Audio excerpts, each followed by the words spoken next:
हम लोग पिछले क्लास में फ्रिडल क्राफ्ट अल्काइलेशन और फ्रिडल क्राफ्ट असाइलेशन रिएक्शन के कुछ कैरेक्टरिस्टिक्स के बारे में चर्चा कर रहे थे और हम लोगों ने Friedel Crafts alkylation Friedel Crafts acylation में अभी तक जो चर्चा किया है वो एक बार फिर से सुन लेते हैं। फ्रिडल क्राफ्ट अल्काइलेशन में पॉली अल्काइलेशन होना आम बात है। फ्रिडल क्राफ्ट असाइलेशन में पॉली असाइलेशन नहीं होता है। फ्रिडल क्राफ्ट अल्काइलेशन में शिफ्टिंग अगर पॉसिबिलिटी है तो जरूर होगा, जबकि असाइलेशन में शिफ्टिंग जैसा चीज नहीं होता है। तीसरा, लुईस एसिड अल्काइलेशन में कम मात्रा में रहे तो भी काम चलते रहता है, जबकि acylation requires relatively higher amount of Lewis acid, जो हम लोग देख रहे थे। फिर अगला पॉइंट जो हम लोग फ्रिडल क्राफ्ट अल्काइलेशन और असाइलेशन के बारे में डिस्कस करने जा रहे हैं वो क्या है, सुनना। जानते हो बेटा, ये हालांकि दोनों में डिफरेंस नहीं है, ये दोनों में सिमिलैरिटी है। फ्रिडल क्राफ्ट असाइलेशन और फ्रिडल क्राफ्ट अल्काइलेशन में सिमिलैरिटी है, ये जो अभी हम डिस्कस करने चल रहे हैं। और वो क्या है कि Friedel Crafts reactions acylation as well as alkylation, जो फ्रिडल क्राफ्ट रिएक्शंस होते हैं they are useful only for benzene and alkyl benzene. If benzene ring contains some electron withdrawing group, then those molecules does not show Friedel Crafts reactions, as well as when molecule contains some plus R group, electron pushing group, they also have very poor reactivity towards Friedel Crafts reactions. शब्दों पे गौर करना। एक बार हमने कहा दिखाते ही नहीं है, एक बार हमने कहा पुअर रिएक्टिविटी होती है। सुनो, कहने का मतलब क्या है कि जैसे मान लेते हैं कि एक बार यहाँ पर बेंजीन रिंग में हमने कुछ इलेक्ट्रॉन विड्रॉइंग ग्रुप लगाया हुआ है। तो बेंजीन रिंग में अगर कहीं पर कोई इलेक्ट्रॉन विड्रॉइंग ग्रुप लगा हुआ हो तो इनके बारे में हमने क्या कहा कि यह लोग फ्रिडल क्राफ्ट रिएक्शन दिखाते ही नहीं है, ठीक है। दूसरे हाथ, अगर मान लो बेंजीन रिंग में कहीं पर कोई इलेक्ट्रॉन पुशिंग ग्रुप लगा हुआ हो, जैसे कि फेनॉल या NH2 इस टाइप के ग्रुप लगा हुआ हो, तो इनका फ्रिडल क्राफ्ट रिएक्टिविटी पुअर होता है। अरे बेटा, फेनॉल और एनिलीन में एक बात याद रखना, फेनॉल तो कुछ मात्रा में फ्रिडल क्राफ्ट दिखा भी लेता है, जबकि एनिलीन जो होता है वो फ्रिडल क्राफ्ट बिल्कुल ही नहीं दिखा पाता है, बहुत कम। ये 5% से भी कम, ये 20 to 25%, माने 100 मॉलिक्यूल को रिएक्शन में भेजोगे तो 20 से 25 मॉलिक्यूल में रिएक्शन होगा, 75 से 80 मॉलिक्यूल में रिएक्शन नहीं होगा। अरे बेटा, 75 से 80 मॉलिक्यूल में रिएक्शन नहीं हुआ तो उसको क्या बोलेंगे, रिएक्शन होना कि रिएक्शन नहीं होना। तो इसलिए इनको भी हम लोग उसी कैटेगरी में, लेकिन यहाँ उतना होता है, फेनॉल में थोड़ा बहुत होता है, याद रखना ये चीज। अब सवाल ये, जब हम फ्रिडल क्राफ्ट रिएक्शन पढ़ाना शुरू कर रहे थे तो उस समय हमने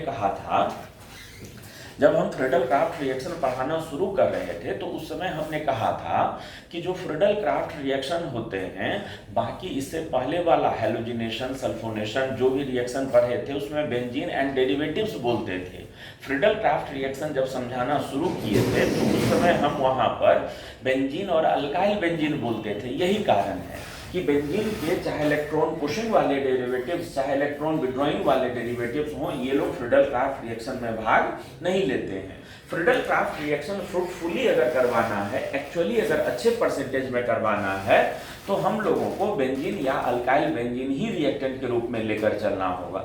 जानते हो बेटा होता क्या है, फ्रिडल क्राफ्ट रिएक्शन के रूप में इलेक्ट्रोफाइल जो हमारा होता है वो अगर फ्रिडल क्राफ्ट अल्काइलेशन है तो अल्काइल कार्बोकेटायन, और फ्रिडल क्राफ्ट असाइलेशन है तो असाइल कार्बोकेटायन, यही होते हैं ना इलेक्ट्रोफाइल के रूप में।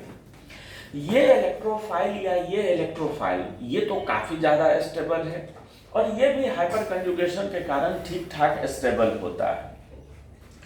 अगर बेंजीन रिंग में कोई इलेक्ट्रॉन विड्रॉइंग ग्रुप लगा हुआ हो तो ये क्या करता है कि इस रिंग का इलेक्ट्रॉन डेंसिटी घटा दिया।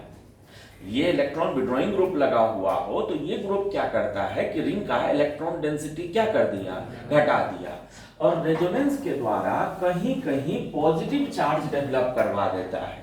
रेजोनेंस के द्वारा कहीं कहीं कैसा चार्ज डेवलप करवा देता है, पॉजिटिव चार्ज डेवलप करवा देता है। बेटा इनको रिएक्शन करने की बहुत जल्दबाजी नहीं है, क्योंकि ये थोड़े स्टेबल चीज है, रिएक्शन करने की जल्दबाजी नहीं है। और ऊपर से ये रिंग कह रहा है कि मेरे पास आओ भी मत, क्योंकि हम अपने ऊपर में अभी क्या कर लिए हैं, पॉजिटिव चार्ज डेवलप करवा लिए। इलेक्ट्रॉन विड्रॉइंग होगा तो ऑर्थो पारा पर पॉजिटिव चार्ज डेवलप करेगा ना, तो इसलिए ये लोग यहाँ अटैक करना पसंद ही नहीं करते हैं और रिएक्शन भी नहीं होता है। सवाल ये उठता है कि सर यहाँ तो रेजोनेंस में ये इलेक्ट्रॉन पुशिंग ग्रुप है, रेजोनेंस में ये तो इलेक्ट्रॉन पुशिंग ग्रुप है, यहाँ तो रेजोनेंस बड़े मजे से होगा, इलेक्ट्रॉन पुश करेगा, बेंजीन रिंग का इलेक्ट्रॉन डेंसिटी बढ़ेगा। माय डियर, बात सही है सोचना, लेकिन एक्चुअली यहाँ क्या होता है जानते हो?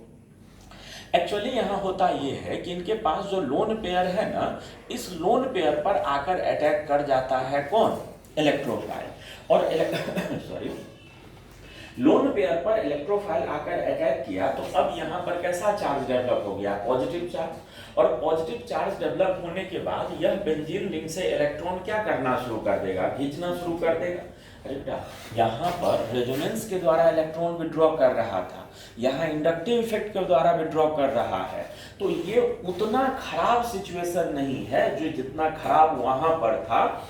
यहाँ इसीलिए थोड़ा बहुत रिएक्शन हो जाता है, लेकिन कंसिडरेबल अमाउंट में रिएक्शन यहाँ भी नहीं हुआ करता है। उम्मीद है बात समझ में आ गया होगा। यह भी जब लुईस एसिड आकर इनके लोन पेयर पर अटैक कर देता है, लुईस एसिड इनके लोन पेयर पर आकर जब अटैक कर जाता है तो इन लोगों पर भी पॉजिटिव चार्ज डेवलप हो जाता है। और इन लोगों पर पॉजिटिव चार्ज डेवलप होने के बाद ये ग्रुप भी बिहेव करने लगते हैं किसके जैसा? इलेक्ट्रॉन विड्रॉइंग ग्रुप के जैसा बिहेव करने लगते हैं, और वो भी इंडक्टिव इफेक्ट के द्वारा यहाँ इलेक्ट्रॉन डेंसिटी घटा देते हैं, और ये यहाँ भी रिएक्शन करने में बहुत ज्यादा इंटरेस्ट नहीं दिखाता है। तो इसीलिए अगर हम लोगों को फ्रीडल क्राफ्ट रिएक्शन बहुत अच्छे अमाउंट में करवाना है या बहुत इफेक्टिवली हमको प्रोडक्ट बनाना है फ्रीडल क्राफ्ट रिएक्शन का, तो स्टार्टिंग मटेरियल के रूप में हम लोग या तो बेंजीन यूज करेंगे या कोई अल्काइल बेंजीन यूज करेंगे। अरे बेटा अल्काइल बेंजीन में फायदा क्या है? सुन, ये हाइपर कंजुगेशन के द्वारा इलेक्ट्रॉन पुशिंग है, बेंजीन का इलेक्ट्रॉन बढ़ा भी दिया है, और यहाँ इनके पास कोई लोन पेयर है नहीं कि लुईस एसिड जाकर यहाँ अटैक करेगा, तो ये इनके साथ एडवांटेज है, ये इनके साथ फायदा है। तो इसीलिए हम लोग फ्रीडल क्राफ्ट रिएक्शन जो करवाते हैं वह करवाते हैं क्या चीज को लेकर? बेंजीन या अल्काइल बेंजीन को लेकर करवाते हैं। इतना बात सभी लोगों को समझ में आ गया। हम यहाँ से आगे बढ़ते हैं, फ्रीडल क्राफ्ट रिएक्शन से हम आगे बढ़ते हैं। अरे बेटा फ्रीडल क्राफ्ट रिएक्शन से आगे बढ़ा जाए तो अगला जो टॉपिक हम आज पढ़ाने जा रहे हैं वह EAS का सबसे ज्यादा इम्पोर्टेंट चीज है।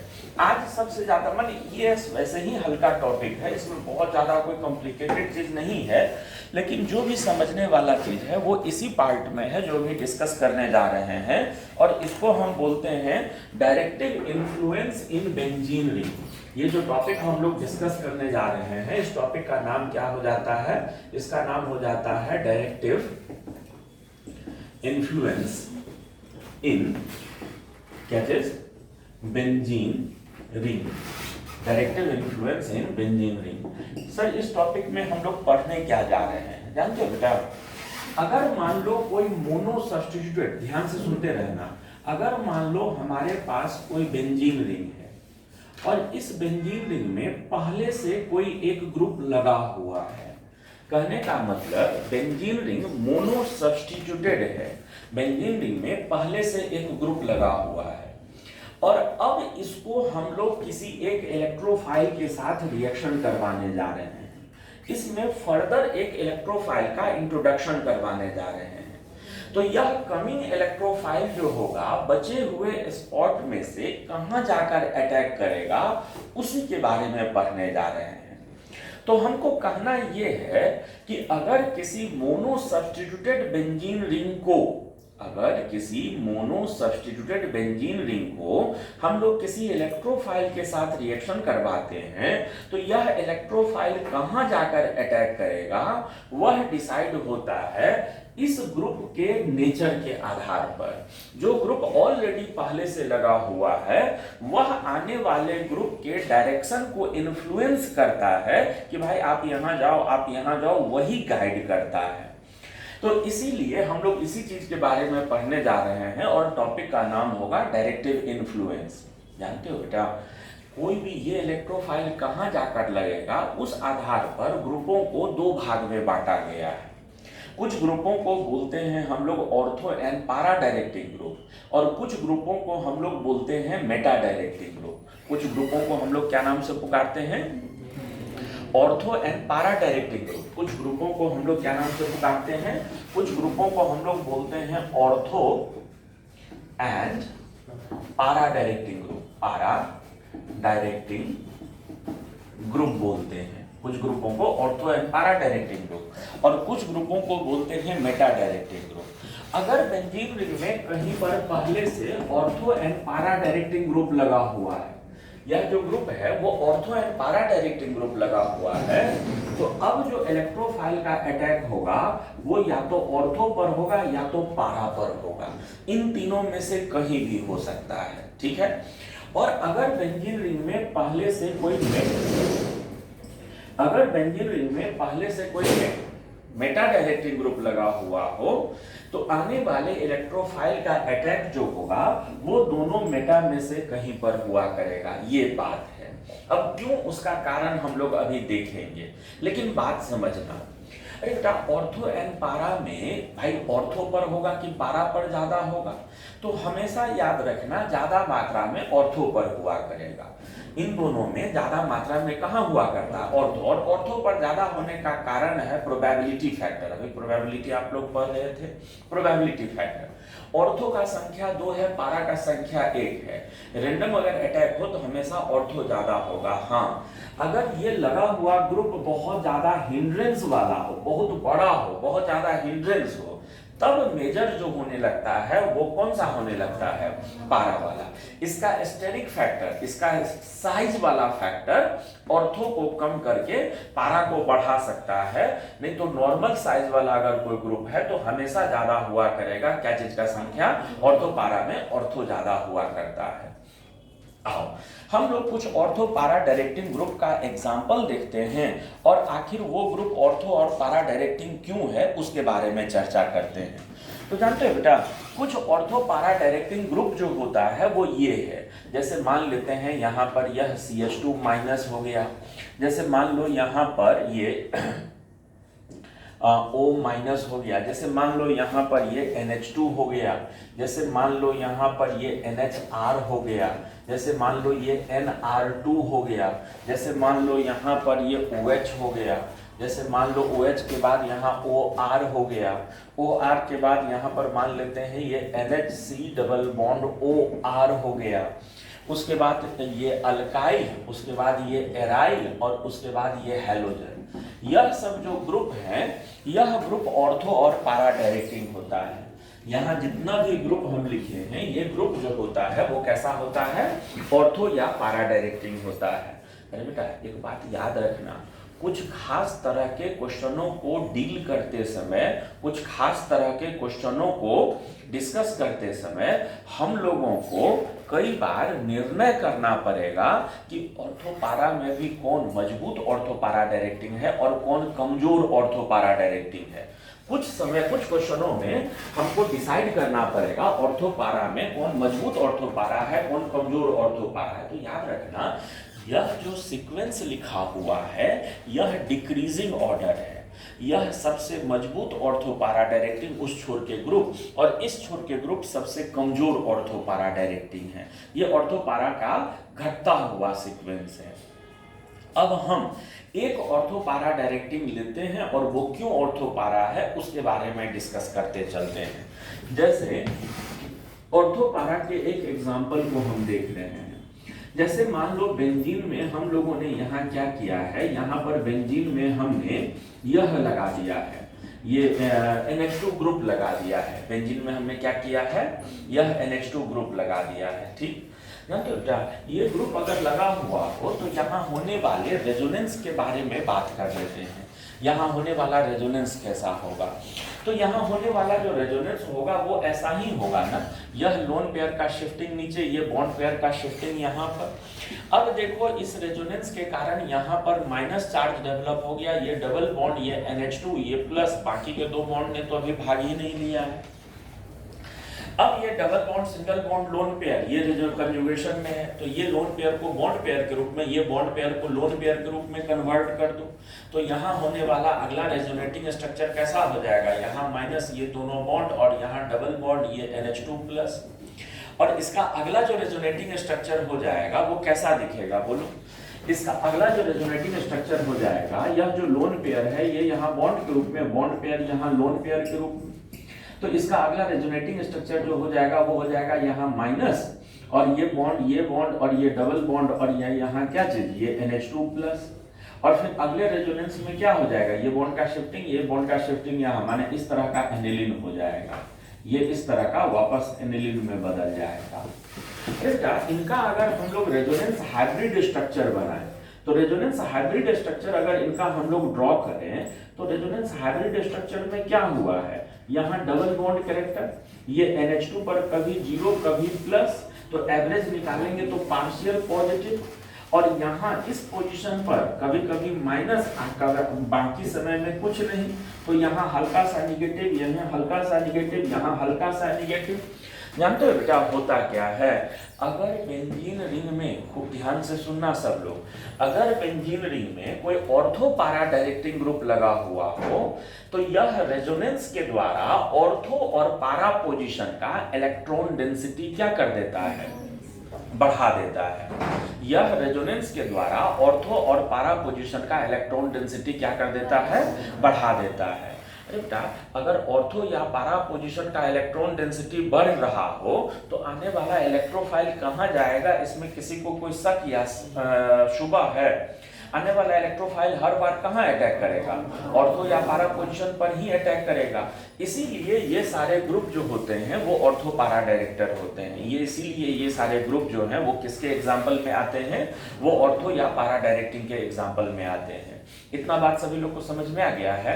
अच्छा एक बात समझना, अगर बेंजीन रिंग में एक जगह एक नॉर्मल बेंजीन रिंग हो और एक जगह कहीं पर मान लो कोई ऑर्थो पारा डायरेक्टिंग ग्रुप लगा हुआ हो, यह रेजोनेंस के द्वारा नीचे इलेक्ट्रॉन डेंसिटी बढ़ा देता है, तो अगर किसी इलेक्ट्रोफाइल के सामने दोनों पर अटैक करने का पॉसिबिलिटी बचा हो तो इलेक्ट्रोफाइल कहाँ अटैक करेगा, इस पर निश्चित रूप से। तो ऑर्थो पारा डायरेक्टिंग ग्रुप होने से इलेक्ट्रोफाइल के लिए रिएक्टिविटी क्या हो गया है, बढ़ गया है। तो इसीलिए ऑर्थो पारा डायरेक्टिंग ग्रुप को रिंग एक्टिवेटिंग ग्रुप भी बोलते हैं।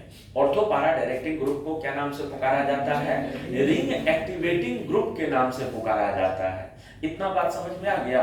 ऑर्थो पारा डायरेक्टिंग ग्रुप को क्या नाम से हम लोग पुकारते हैं, रिंग एक्टिवेटिंग ग्रुप के नाम से हम लोग पुकारते हैं। ठीक है, तो देखो यहां से लेके यहां तक ये जितने भी ग्रुप हैं ये सब में लोन पेयर है। अरे बेटा ये तीनों अलग कारण से ऑर्थो पारा डायरेक्टर है, ये तीनों जो ऑर्थो पारा डायरेक्टिव नेचर है वो अलग कारण से है। तो इन तीनों के बारे में हम लोग डायरेक्टिव इन्फ्लुएंस जब खत्म करेंगे तो स्पेशल इन लोगों के बारे में चर्चा करेंगे। यहां से यहां तक ये सब के सब जो हैं वो ऑर्थो पारा डायरेक्टर हैं। ठीक है, अब आओ एक चीज देखो, क्या चीज, ये वाला जो है ये इसमें भी नाइट्रोजन के पास लोन पेयर है और उसी लोन पेयर के कारण ये भी। अरे बेटा ये नाइट्रोजन सेंटर वाले लोग होते थे बहुत मजबूत, ये नाइट्रोजन वाला बाद में हो रहा है, ये उन्हीं लोगों के साथ सीक्वेंस में नहीं है। तो बात ये है कि यहाँ नाइट्रोजन का लोन पेयर कहीं और डिलोकलाइज नहीं हो रहा है, जबकि यहाँ पर नाइट्रोजन का लोन पेयर इस C डबल बॉन्ड O के साथ भाग ले रहा है, क्या चीज में, रेजोनेंस में भाग ले रहा है।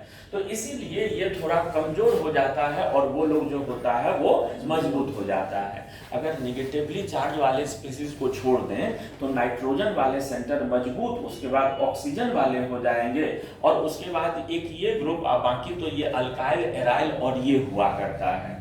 ठीक है। ये ortho para directing, ortho para directing को हम लोग रिंग एक्टिवेटिंग ग्रुप भी बोलते हैं। क्यों रिंग एक्टिवेटिंग बोलते हैं? क्योंकि यह बेंजीन रिंग के रिएक्टिविटी को क्या कर देता है, बढ़ा दिया करता है। इतना बात समझ में आ गया। हम आगे बढ़ते हैं। अरे बेटा आगे बढ़े हम लोग, तो चलते हैं हम लोग चर्चा करने के लिए क्या चीज के बारे में, तो चलते हैं हम लोग चर्चा करने के लिए मेटा डायरेक्टिंग ग्रुप के बारे में। अगर बेंजीन रिंग में मेटा डायरेक्टिंग ग्रुप लगा हुआ हो तो आने वाला इलेक्ट्रोफाइल कहां जाकर अटैक करेगा? मेटा पोजीशन पर जाकर अटैक करता है। तो वो क्यों करता है उसके बारे में सुनना। पहले मेटा डायरेक्टिंग ग्रुपों का थोड़ा सा हम लोग एग्जांपल देख लेते हैं। तो हम लोग बात करने जा रहे हैं मेटा डायरेक्टिंग ग्रुप्स के बारे में। जानते हो मेटा डायरेक्टिंग ग्रुप में सबसे मजबूत मेटा डायरेक्टर होता है Nr3+। ठीक है, सबसे मजबूत मेटा डायरेक्टर होता है कौन? Nr3+। इसके बाद हो जाता है NO2, इसके बाद हो जाता है सल्फोनिक एसिड, इसके बाद हो जाता है मजबूत मेटा डायरेक्टर कौन? Sulphonic acid. सल्फोनिक एसिड से पहले साइनाइड होना चाहिए था। सल्फोनिक एसिड से पहले यहाँ क्या होना चाहिए था? C∼N। उसके बाद सल्फोनिक एसिड, और उसके बाद हो जाता है एल्डिहाइड, फिर हो जाता है कीटोन। एल्डिहाइड फिर हो जाता है कौन? ये कीटोन हो जाता है। और फिर उसके बाद हो जाता है एसिड एस्टर एमाइड। फिर इसके बाद हो जाता है कौन? ये हो जाता है एसिड, फिर हो जाता है इसके बाद कौन? तो एस्टर, फिर हो जाता है इसके बाद कौन? तो एमाइड और CONH2, और सबसे अंत में हो जाता है NH3+। NH3+। ध्यान देते रहना, और जिसका भी जो क्वेश्चन हो अगर इसको ध्यान से देख रहे होंगे तो मन में कुछ न कुछ क्वेश्चन जरूर उठेगा। अगर मन में क्वेश्चन नहीं उठ रहा है तो इसका मतलब ध्यान से देख नहीं रहे हैं। ये सारा मेटा डायरेक्टिंग ग्रुप है, और मेटा डायरेक्टिंग ग्रुप भी जो है वह घटते हुए सीक्वेंस में है। जो शुरुआती वाले लोग हैं वो लोग स्ट्रॉन्गेस्ट मेटा डायरेक्टर हैं, और जो बाद वाले लोग हैं वह सबसे कमजोर मेटा डायरेक्टर हैं। ठीक है, हम लोग देखते हैं मेटा डायरेक्टर के एक एग्जाम्पल के बारे में देखने जा रहे हैं। देखो, जैसे मान लेते हैं कि एक जगह हमारा बेंजीन रिंग है, और इस बेंजीन रिंग पर एक कोई मेटा डायरेक्टर ग्रुप लगा हुआ है, और हम लोग NO2 से ही शुरुआत करते हैं। अरे बेटा NO2 ग्रुप अगर लगा हुआ हो तो होने वाला रेजोनेंस कैसा होगा? होने वाला रेजोनेंस होगा ये बॉन्ड का शिफ्टिंग यहाँ, ये बॉन्ड का शिफ्टिंग यहाँ, ऐसा ही रेजोनेंस का शुरुआत होगा। इसका अगला रेजोनेटिंग स्ट्रक्चर कैसा हो जाएगा बोल? ये बॉन्ड यहाँ से दूर चल जाने के कारण ये यहाँ प्लस, ये यहाँ माइनस, ये कोऑर्डिनेट, बाकी का दो बॉन्ड भाग लिया ही नहीं।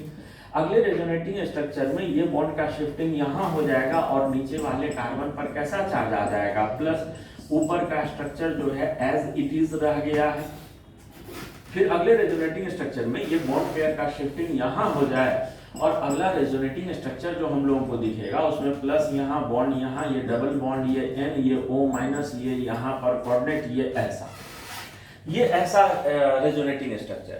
अगर इनका रेजोनेंस हाइब्रिड स्ट्रक्चर हम लोग देखें तो वो क्या रहा है? देखो, ये सबसे पहले ऐसा स्ट्रक्चर बना लिए, और कभी कभी यहाँ सिंगल, कभी कभी फिर डबल बॉन्ड भी है।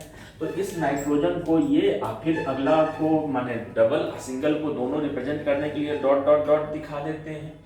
ये वाला कोऑर्डिनेट कभी नहीं बदला है, जबकि ये वाला बॉन्ड जो है कभी डबल कभी सिंगल। तो ये ऑक्सीजन और ये डॉट डॉट डॉट यहाँ दिखा दिए हैं। इस ऑक्सीजन पर कभी जीरो, फिर बाकी में माइनस, तो इसको हल्का सा हम लोग डेल्टा माइनस, और यहाँ इस पोजीशन पर कभी प्लस कभी नहीं, तो इसलिए यहाँ पार्शियल प्लस, एवरेज निकालेंगे, ये पार्शियल प्लस और ये पार्शियल प्लस, ऐसा हो जाएगा।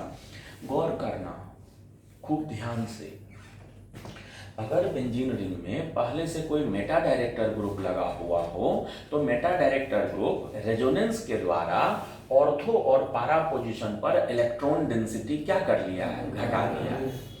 अरे बेटा, अगर मान ले आपके दोस्त के यहाँ कुछ फंक्शन हो और वो दोस्त फोन करे और कहे कि खबरदार आना मत, फोन करे और कहे कि मत आना, कुछ बहुत मजबूरी है, तुम एवे मत करना, तो ज्यादा चांस क्या है? नहीं ही जाएंगे।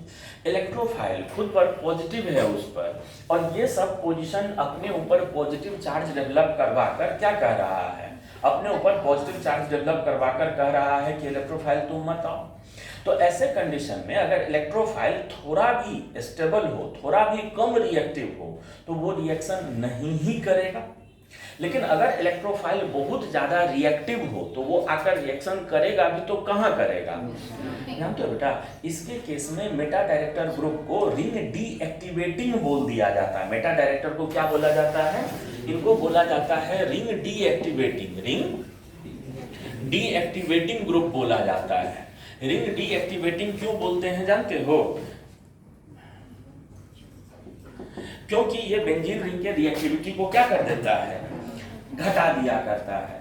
अभी थोड़ा देर पहले बता रहे थे इलेक्ट्रॉन विड्रॉइंग ग्रुप लगा हुआ हो तो फ्रीडल-क्राफ्ट रिएक्शन नहीं हुआ करता है, क्यों, यहीं से ना उसका भी आंसर था।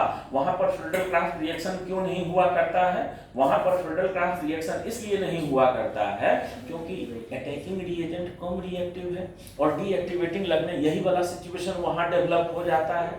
तो अगर मेटा डायरेक्टर ग्रुप लगा हुआ हो तो ज्यादा चांस है कि रिएक्शन नहीं होगा, ज्यादा चांस है कि रिएक्शन नहीं होगा, ठीक है। और अगर होगा भी तो किस पोजीशन पर होगा, ज्यादा चांस है कि रिएक्शन अगर होगा तो मेटा पोजीशन पर हुआ करेगा।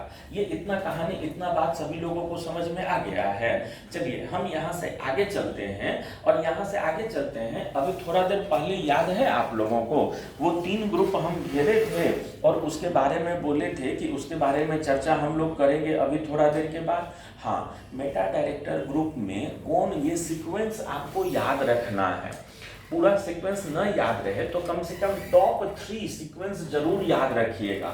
मेटा डायरेक्टर में NR3+ सबसे मजबूत मेटा डायरेक्टर, NH3+ सबसे कमजोर मेटा डायरेक्टर, ठीक है। देखो ये तीनों जरूर याद कर लेना, ये तीनों माने न्यूट्रल ग्रुपों में सबसे मजबूत Meta director NO2CN sulphuric acid, sulphuric acid. तो उसके बाद देखो बात समझना क्या चीज, ये सब खुद ब खुद यहाँ से यहाँ तक याद रह जाएगा। ये यहाँ से यहाँ तक अभी हम समझाएंगे तो ये खुद ब खुद याद हो जाएगा। सर कैसे याद हो जाएगा इतना दूर, तो देखो यहाँ पर थोड़ा सा जगह है, यही हम समझाते चलते हैं, सुनते चलना। बेटा जैसे मान लो कहीं पर C डबल बॉन्ड O है और इधर एक ग्रुप है, गौर करते रहना सब लोग, वो उतना सीक्वेंस तुरंत याद हो जाएगा। ये एक ग्रुप है और ये ग्रुप इलेक्ट्रॉन विड्रॉइंग की तरह बिहेव करता है, क्योंकि ये बॉन्ड जब खुलता है तो यहाँ माइनस, यहाँ पॉजिटिव चार्ज आ जाता है।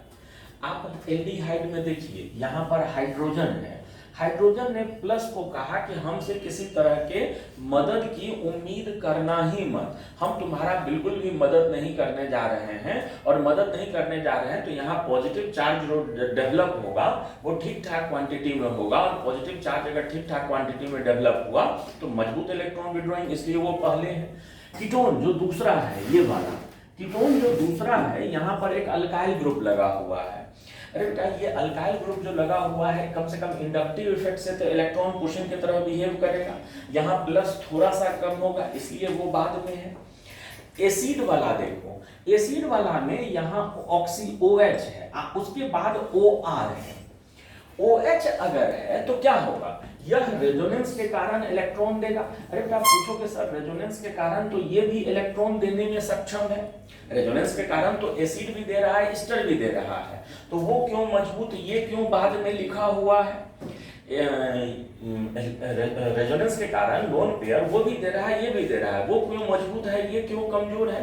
बेटा गौर करना, जब जब ये लोन पेयर देगा तो इस ऑक्सीजन पर कैसा चार्ज आ जाएगा, पॉजिटिव। उस पॉजिटिव को खत्म करने के लिए ये हाइड्रोजन को निकाल कर अपना थोड़ा देर के लिए चार्ज खत्म कर सकता है, जबकि ये तो अल्काइल को नहीं निकाल सकता है। तो इसलिए वो मजबूत हो जाता, मान मजबूत इलेक्ट्रॉन पुशिंग की तरह बिहेव करता है इसके तुलना में, इसीलिए एसिड पहले है, एस्टर जो है वो क्या चीज है, बाद में है। इतना बात समझ में आ गया। अच्छा अब सुनो, सेम चीज है उधर के तरफ, इससे भी ज्यादा इफेक्टिव जो हो जाता है, इससे भी ज्यादा इफेक्टिव जो हो जाता है वो कौन हो जाता है, ऑक्सीजन से ज्यादा अच्छा इलेक्ट्रॉन डोनर है कौन, नाइट्रोजन। ऑक्सीजन से ज्यादा अच्छा इलेक्ट्रॉन डोनर कौन है? नाइट्रोजन। ये और ज्यादा यहाँ डेवलप होने वाले प्लस को और इफेक्टिवली घटा देगा लोन पेयर देकर, क्योंकि ये ज्यादा अच्छा डोनर है। तो इसलिए ये सबसे अंत में रखा गया है। देख तो उतना दूर का ये सीक्वेंस याद हो गया सभी लोगों को। ये यहाँ पर कोई इलेक्ट्रॉन पुशिंग ग्रुप नहीं था, ये इंडक्टिव इफेक्ट के द्वारा, ये सब रेजोनेंस के द्वारा, लेकिन उस रेजोनेंस में भी यहाँ इनका इंडक्टिव इफेक्ट सपोर्टिव था और ये और ज्यादा इफेक्टिव, रेजोनेंस में भी और ज्यादा इफेक्टिव लोन पेयर देने वाला था, इसलिए ये सीक्वेंस ऐसा होता है। मेटा डायरेक्टर में न्यूट्रल में ये तीनों को याद रख लोगे तो ये इधर वाला कंपैरिजन करने में याद रह जाता है। न्यूट्रल वालों में सबसे मजबूत मेटा डायरेक्टर कौन? NO2, फिर कौन हो जाता है? साइनाइड, फिर कौन हो जाता है? SO3H। ठीक है, ये इतना जरूर याद रखना। चलिए हम आगे बढ़ते हैं और वो शुरू में जो हम वो उसको समझाए थे उसके बारे में हम चर्चा करने चलते हैं, ध्यान देना। तो सबसे पहले हम चर्चा करने जा रहे हैं नेचर ऑफ अल्काइल बेंजीन। सबसे पहले हम चर्चा करने चल रहे हैं क्या चीज? Nature of alkyl benzene. तो हम सबसे पहले चर्चा करने जा रहे हैं क्या चीज के बारे में? तो नेचर ऑफ अल्काइल बेंजीन के बारे में। नेचर ऑफ अल्काइल बेंजीन, बेटा ध्यान से देखना, अगर बेंजीन रिंग के ऊपर में कार्बन के साथ यहाँ हाइड्रोजन लगा हुआ है अल्काइल बेंजीन में, तो अल्काइल बेंजीन में होता क्या है? अल्काइल बेंजीन लगा हुआ हो तो यहाँ पर क्या होगा? Hyper conjugation. यहाँ क्या होता है? हाइपर कंजुगेशन, क्योंकि यहाँ पर देखो ये डबल बॉन्ड, ये डबल बॉन्ड, डबल बॉन्ड। आप लोग जानते हो ना हाइपर कंजुगेशन 3 केस में होता था। एक carbon double bonded carbon system से लगा कार्बन पर हाइड्रोजन हो वहां, कार्बन पर प्लस हो, उसके बाद वाले कार्बन पर हाइड्रोजन हो वहां, कार्बन पर ऑड इलेक्ट्रॉन हो, उसके बगल वाले कार्बन पर हाइड्रोजन हो वहां। यही 3 केस में ना हाइपर कंजुगेशन हुआ करता है। देखो तो ये डबल बॉन्डेड सिस्टम है, एक हमारा डबल बॉन्डेड सिस्टम के बगल वाले कार्बन पर हाइड्रोजन है, तो यहाँ पर हाइपर कंजुगेशन नहीं हुआ करेगा। और यहाँ जब हाइपर कंजुगेशन होगा तो कैसा होगा? हाइपर कंजुगेशन में कार्बन हाइड्रोजन बॉन्ड यहाँ शिफ्ट हो जाता है और ये बॉन्ड यहाँ शिफ्ट हो जाएगा। अरे बेटा यहाँ पर अगर हाइपर कंजुगेशन हो तो इसका हाइपर कंजुगेटिव स्ट्रक्चर में यहाँ माइनस, ये यहाँ ये डबल बॉन्ड CH और एक बॉन्ड, एक हाइड्रोजन बिना बॉन्ड का इसके साथ लगा हुआ होगा। यही कारण था ना हाइपर कंजुगेशन को नो बॉन्ड रेजोनेंस भी बोलते थे, या इसी का एक और नाम होता था, इसको हम लोग बोलते थे Nathan and baker and Nathan effect बोला करते थे। बेकर एंड नाथन इफेक्ट उन्हीं लोगों ने इसके बारे में बताया था। अच्छा, एक बार जब यहाँ पर चार्ज डेवलप हो गया तो अब तो रेजोनेंस होते जाएगा, ये डबल बॉन्ड उसके साथ रेजोनेंस करते जाएगा। तो रेजोनेंस अगर होते चला गया तो अगला बार रेजोनेंस में ये बॉन्ड यहाँ, ये यहाँ -2 बॉन्ड यहाँ, और ये डबल बॉन्ड C, ये H और ये H+, फिर अगली बार ये लोन पेयर यहाँ, ये बॉन्ड पेयर यहाँ। तो इसका अगला जो रेजोनेटिंग स्ट्रक्चर हो जाएगा वो यहाँ पर माइनस और बॉन्डों का पोजीशन यहाँ डबल बॉन्ड C, ये H और ये H+ हो जाएगा। ऐसा हो जाएगा इसका, ध्यान दिए, ये ऐसा ही कुछ हो जाएगा ना इसमें। अरे क्या, तो अगर बेंजीन में कोई बेंजीन रिंग के से कोई कार्बन लगा हो और उस कार्बन पर अगर एक भी हाइड्रोजन मौजूद हो तो वह हाइपर कंजुगेशन के द्वारा बेंजीन के अलग अलग कार्बनों पर क्या कर देता है? बेंजीन के अलग अलग कार्बनों का इलेक्ट्रॉन डेंसिटी बढ़ा देता है। इसके कारण ये भी बिहेव करता है किसके जैसा? ऑर्थो पैरा डायरेक्टिंग के जैसा बिहेव करता है। ठीक है, सुनो ना, यहीं पर एक टॉपिक और पढ़ाने का मन कर रहा है जिसको हम लोग बोलते हैं रिवर्स हाइपर कंजुगेशन, जिसको हम लोग नाम देते हैं, क्या नाम देते हैं? रिवर्स हाइपर कंजुगेशन बोलते हैं। ये रिवर्स हाइपर कंजुगेशन क्या चीज होता है समझना, इसके बारे में पहले चर्चा नहीं किए हैं। अरे क्या जानते हैं, अगर कहीं पर बेंजीन रिंग हो और बेंजीन रिंग से लगा कार्बन हो और कार्बन के साथ कोई हेलोजन एटम लगा हुआ हो, बेंजीन रिंग के साथ कार्बन हो, कार्बन के साथ कोई हेलोजन एटम लगा हुआ हो, तो उस समय बेंजीन रिंग के साथ कार्बन हो, कार्बन पर हेलोजन हुआ हो, तो यहाँ पर हाइपर कंजुगेशन होने लगता है। ठीक है। Hyperconjugation, normal hyperconjugation में carbon hydrogen bond conjugated system के तरफ, रिवर्स हाइपर कंजुगेशन में carbon halogen bond conjugated system से दूर, ये इधर शिफ्ट हो जाता है और इस कार्बन पर प्लस, और प्लस होने के बाद ये बॉन्ड पेयर यहां विड्रॉ कर लेता है, जिसके कारण बेंजीन रिंग में यहां पर कैसा चार्ज डेवलप हो गया है, ये डबल बॉन्ड, ये एक्स और एक एक्स बिना बॉन्ड का, और बॉन्डों का पोजीशन हो जाता है ऐसा, बॉन्डों का पोजीशन हो जाता है इस तरह का। फिर अगला जो यहाँ पर हो जाता है वो क्या हो जाएगा, अगला जो यहाँ पर हो जाएगा वो क्या हो जाएगा कि ये बॉन्ड जो है वो बॉन्ड इधर की तरफ शिफ्ट हो जाएंगे और यहाँ पर कैसा चार्ज डेवलप हो जाएगा, पॉजिटिव चार्ज डेवलप हो जाएगा। तो यहाँ पर पॉजिटिव चार्ज डेवलप हो जाएगा, ये बॉन्ड यहाँ ये डबल बॉन्ड, ये एक्स और ये हो जाएगा यहाँ क्या चीज, एक्स माइनस हो जाएगा। ठीक है। अब अगला बात जो होगा वो तो नॉर्मल रेजोनेंस हो रहा है, अब तो कोई बहुत अजीब चीज हो नहीं रहा है। तो यहाँ पर जो हो जाएगा वो हो जाएगा ये प्लस हो जाएगा, ये बॉन्डों का सिचुएशन, ये यहाँ हो जाएगा एक्स, ये हो जाएगा एक्स और ये हो जाएगा यहाँ क्या एक्स माइनस हो जाएगा। देखो बात ये है कि CX3 ग्रुप जो होता है, माने कार्बन से लगा हुआ 3 हैलोजन, CX3 ग्रुप जो होते हैं यह भी बिहेव करता है इलेक्ट्रॉन विड्रॉइंग ग्रुप के जैसा, यह भी बिहेव करता है क्या चीज के जैसा, इलेक्ट्रॉन विड्रॉइंग ग्रुप के जैसा बिहेव करता है। और क्यों, माने यह भी बिहेव करता है मेटा डायरेक्टर ग्रुप के जैसा बिहेव करता है। और यह मेटा डायरेक्टर ग्रुप के जैसा बिहेव क्यों करता है जानते हो, क्यों, क्योंकि यहाँ पर रिवर्स हाइपर कंजुगेशन होता है। यह भी एक मेटा डायरेक्टर ग्रुप है और मजबूत मेटा डायरेक्टर ग्रुप है, और इसके मेटा डायरेक्टिंग होने का कारण क्या चीज है कि यहाँ पर क्या होता है, रिवर्स हाइपर कंजुगेशन हुआ करता है। इतना बात समझ में आ गया। सुनो ना, हम एक चीज पढ़ाने चल रहे हैं और वो होगा क्या चीज, तो नेचर ऑफ हेलोबेंजीन। ये हाइपर कंजुगेशन और रिवर्स हाइपर कंजुगेशन के बाद जो अगला चीज हम बताने चल रहे हैं वो कौन सा चीज बताने चल रहे हैं, नेचर ऑफ हेलोबेंजीन के बारे में। ठीक है, बहुत ध्यान देना, बहुत ज्यादा ध्यान से सुनना चीजों को। कई लोगों को लग रहा है कि ये सब तो बड़ा आसान चीज है, थोड़ा सुन रहा है, थोड़ा सा बीच में खून भी निकाल ले रहा है, बहुत ज्यादा गलत बात है। थोड़ा सा ध्यान दीजिए, डांटना कोई माने, इतना थोड़े बच्चे हैं कि आपको बार बार हर बात पर बीच में डांटते रहेंगे। हम लोग जो चर्चा करने चल रहे हैं वो होगा क्या चीज, तो nature of halobenzene, nature of halobenzene, benzene. सुनो, अभी थोड़ा देर पहले हम लोग चर्चा किए थे, तो समय इस लेक्चर का यहाँ तक हो गया है। नेचर ऑफ हेलोबेंजीन हम लोग चर्चा करते हैं अगले लेक्चर में। ये लेक्चर यहाँ तक रहने देते हैं, अगले लेक्चर में नेचर ऑफ हेलोबेंजीन चर्चा करते हैं।